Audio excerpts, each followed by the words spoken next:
بسم اللہ الرحمن الرحیم۔ معزز سامعین و ناظرین، شہر حجر کی رنگین، مدہوش اور پرتعش رات کا ایک پہر گزر چکا تھا۔ موج مستی، رقص و سرور، شراب و کباب کی محفلیں عروج پر تھیں۔ محلات سے بازاروں تک، گھروں سے گلی کوچوں تک، سراہوں سے میدانوں تک غیر اخلاقی حرکات اور مکروہ دندوں نے احترام آدمیت کی دھجیاں بکھیر کے رکھ دی تھیں۔ مال و دولت کی فراوانی اور نعمت خداوندی کی کثرت نے شہر کے باسیوں کو اللہ سے غافل کر دیا تھا، اور شیطان ان کی حیوانی خصلتوں پہ قابض ہو چکا تھا۔ یہ ان کا روز و شب کا معمول تھا۔ حکم عدولی اور نافرمانیاں ان کے لیے کوئی نئی بات نہ تھی۔ ہاں، اگر کوئی نئی بات تھی تو اللہ کے نبی حضرت صالح علیہ السلام کا یہ فرمان تھا کہ ہے میری قوم، تمہارے پاس عیش و عشرت کے لیے صرف 3 دن بچے ہیں، اس کے بعد تم پر سخت ترین عذاب آ جائے گا۔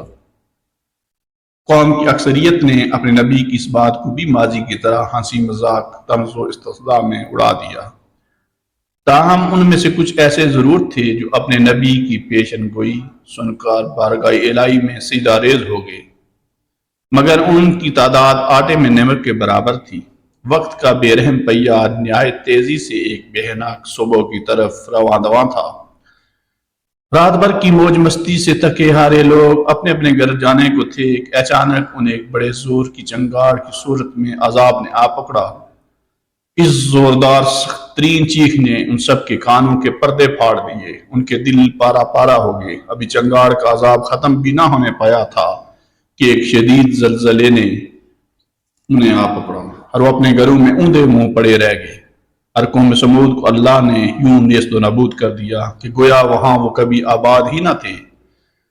یوں اللہ تعالیٰ نے نافرمان اور متکبر قوم سمود کو ہمیشہ کے لیے عبرت کا نشان بنا کر رہتی دنیا تک مغرور، بدعمال اور نافرمان لوگوں کو متنبع فرما دیا تھا کہ نہ صرف آخرت بلکہ دنیا میں بھی تمہارے لیے سخت ترین عذاب موجود ہے۔ حضرت ابن عمر حضرت ابو ذر رضی اللہ تعالیٰ عنہما سے مروی ہے کہ غزوہ تبوک کے لیے جاتے ہوئے رسول اللہ صلی اللہ علیہ وسلم نے حجر یعنی کہ قوم سمود کی بستی میں پڑاؤ کیا تو صحابہ نے وہاں کے کنویں کا پانی اپنے برتنوں میں بھر لیا اور اسی سے آٹا بھی گوندھ لیا، لیکن حضور صلی اللہ علیہ وسلم نے انہیں حکم دیا کہ اپنے برتنوں میں بھرنے والا پانی اڈیل دیں اور گوندا ہوا آٹا جانوروں کو کھلا دیں۔ پھر آپ صلی اللہ علیہ وسلم نے فرمایا کہ اس کنویں سے پانی بھریں جس سے حضرت صالح علیہ السلام کی اونٹنی پانی پیا کرتی تھی۔ قوم سمود کی جیسی عظیم الشان قوم کی تباہی و بربادی سے حضرت صالح علیہ السلام کی اونٹنی کا کیا تعلق تھا؟ اس پر بات کرنے سے پہلے اس بدنصیب قوم کے مختصر احوال سے واقفیت موجودہ دور کے بنی نوع انسان کی بدعمالیوں اور نافرمانیوں کی روشنی میں ضروری ہے کہ ہے کاش ہم سب اس واقعے سے کچھ عبرت حاصل کر سکیں۔ سرسبز و شاداب مغزاروں، بھرے بھرے لحظات کھیت کھیلانوں، پھلوں پھولوں سے لدے باغوں کی سرزمین، پورے ارض پر اللہ تعالیٰ کی بے شمار نعمتوں سے مالا مال، حسین و جمیل جنت نظیر، جس کے پاس اپنے مضبوط و توانا قوت و طاقت سے بھرپور طویل القامت جسم و جان کی بدولت دنیا میں منفرد مقام کے حامل سنگلاس پہاڑوں کا سینہ چیر کر وسیع و عریض عالی شان محلات تعمیر کرنے کے ماہر اور فن سنگ تراش میں ید طولا رکھنے والے، اپنے مال و دولت، شان و شوکت، جاہ و جلال، خوشحال اور شہانہ طرز زندگی اور دنیا کے حاصل شدہ ہر نعمت کے سبب حد درجے خود سرکش اور متکبر ہو چکے تھے۔ پہاڑوں کے اندر قلعہ نما محفوظ محلات ان کی وہ پناہ گاہیں تھی جب وہ ہمیشہ کے لیے رہنے کے لیے خوشکن تصورات نے ان کی عقلوں پر کفر کا پردہ ڈال دیا تھا۔ دراصل دولت و ثروت کا غلبہ، لامحدود مراعات اور آسائش شیطان کا کام آسان کر دیتی ہیں، اور قومیں اللہ اور یوم آخرت سے غافل ہو کر اپنے لیے خود تباہی و بربادی کا راستہ منتخب کر لیتی ہیں، اور قوم سمود بھی اسی راستے پہ گامزن تھی۔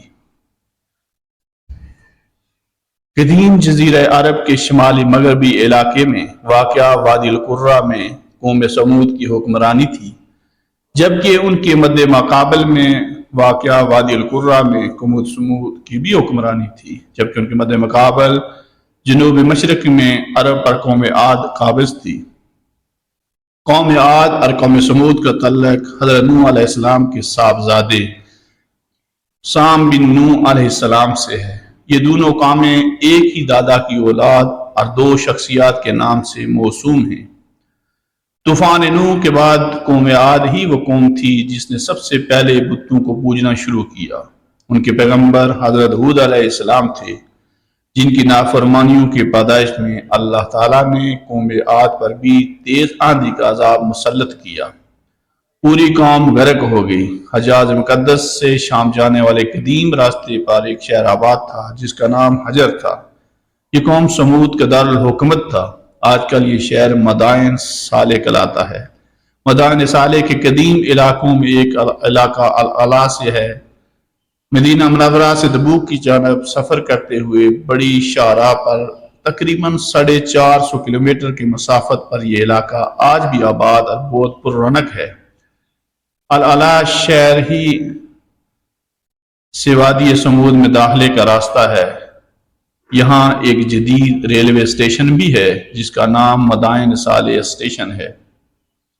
وادی سمود کا یہ لاحق و داغ صحرا 18 سے 20 مربع میل پر پھیلا ہوا ہے، جہاں ہزاروں ایکڑ رقبے پر وہ خوبصورت تاریخی عمارات ہیں جنہیں قوم سمود نے سنگلاخ سرخ پہاڑوں کا سینہ چیر کر تراشا تھا۔ دوسری جانب نرم میدانی علاقوں میں موسم گرما کے لیے عالی شان محلات کے کھنڈرات ہیں۔ معزز سامعین و ناظرین، 1000 سال قبل مسیح کے ان عظیم فن پاروں کو دیکھ کر آج جدید دور کے ماہر تعمیرات بھی انگشت بداں رہ جاتے ہیں۔ سرخ پہاڑوں کے اندر اس شہر خاموشاں کی ہزاروں ویران تاریخی عمارتیں اپنے مکینوں کی بدعمالیوں اور نافرمانیوں کے سبب عذاب الہی کے ذریعے ہونے والی تباہی کی چشم دید گواہ ہیں، اور دور جدید کے نافرمان قوموں کو یہ پیغام دیتی نظر آتی ہیں، دیکھو مجھے جو دیدہ عبرت نگاہ ہو۔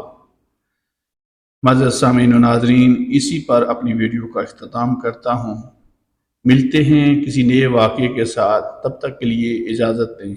اللہ ہم سب کا حامی و ناصر ہو۔